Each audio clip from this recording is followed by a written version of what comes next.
Good morning, good evening, good afternoon, and whenever you watch me right now. My name is Jay Luke, the owner and operator of the Passion Is Network. I'm also the host of Talk That Talk. Remember, you can get any of our merchandise right here. Just put anything you want inside of the store and you can get 30% off your final purchase. Just type in the promo code HBCU band. Also, go ahead and hit that like and subscribe button and turn on notifications. This one was sent to me. This wasn't anything band related or anything like that, but I think it's very important to talk about.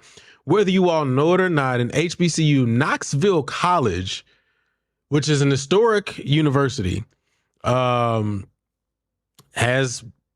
been destroyed, set ablaze by fire.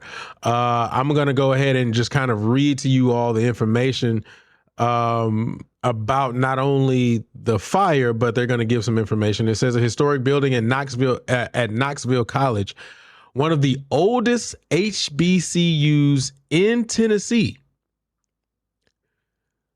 was destroyed in a fire on November 4th. Although unused because it hasn't been used for a long time, what you guys do not know is that it lost its accreditation, but we'll get into that in a second. Although unused, L. Nathan Hall is part of the college's buildings listed on the National Register of Historic Places.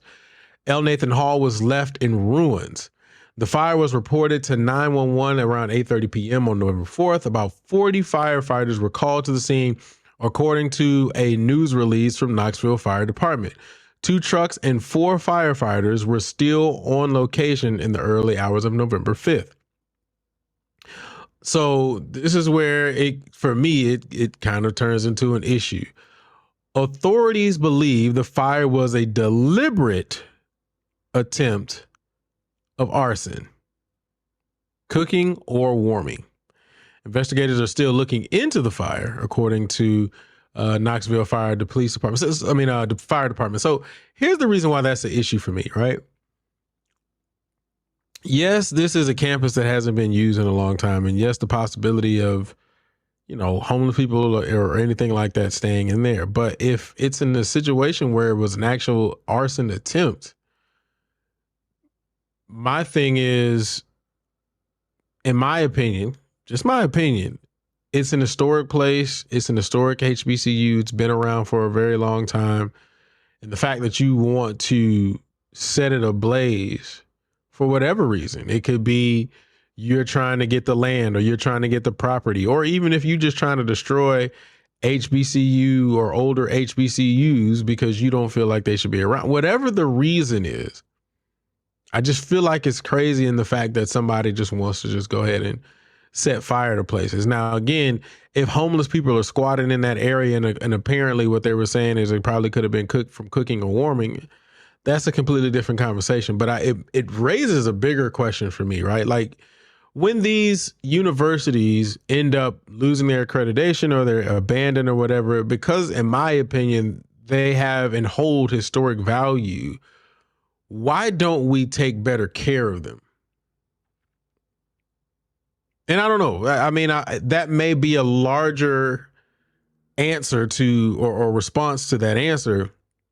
But I even remember looking at Moby when they lost their accreditation. And, I'm not going to say the campus was abandoned because if I'm not mistaken, people were still using the campus. But I looked at the stadium and I remember I was watching a YouTube video where somebody had gone through the stadium. And then when they went through the stadium, it was graffiti everywhere. It was trash everywhere. And then I think they went into something like the gym, and then like people were literally living in the gym.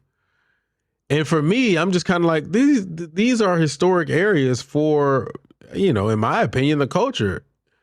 Why are they not preserved, even if in the situation that, they lost their accreditation and it's no longer being active? Why aren't they preserved in a way that keeps those buildings in decent standing? I mean, that's just, maybe my opinion. Maybe I'm wrong for feeling that way. And don't get me wrong, there are a lot of places, historic places, that when they're abandoned, some people or some communities or some cities choose to preserve them, and then some of them they don't. I think I read somewhere it was a major church. I think it was in Michigan. I can't remember exactly, but it had been around since like the 20s or 30s or something like that. And then The congregation grew, and then I think a black church bought it, but then they did not have the amount of people for that congregation, so then they lost it. And but I'm veering off basically to say I think that we should do a better job of preserving our historic areas, specifically any place that has significant value to us, and that's an HBCU. I'm gonna keep reading here. Nothing new as far as any suspects or anything like that. They don't believe it was set fire. We don't have any leads at this time, but investigators were told a few people's names. They are still looking into that. And then here goes the history.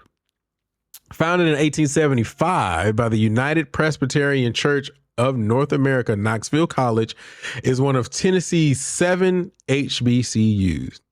Now, a lot of people didn't even know Tennessee had 7 HBCUs. Look at that. I mean, most of us just kind of know Tennessee State. Aristocratic bands. The institution lost its Southern Association of College and Schools accreditation in 1997 and its state accreditation in 2015. Classes started being offered online in 2018, and the campus has been unoccupied since then. If the classes, this is information that I don't know and I don't understand, and maybe y'all can help me out with this, but if the classes are still being, well, I don't know if they still are, but were being offered in 2018, then why isn't the rest of the campus being used? Like, is that something like, because the classes are being offered, then that means that people are outsourced to like work from home instead of coming into the building? I'm just curious.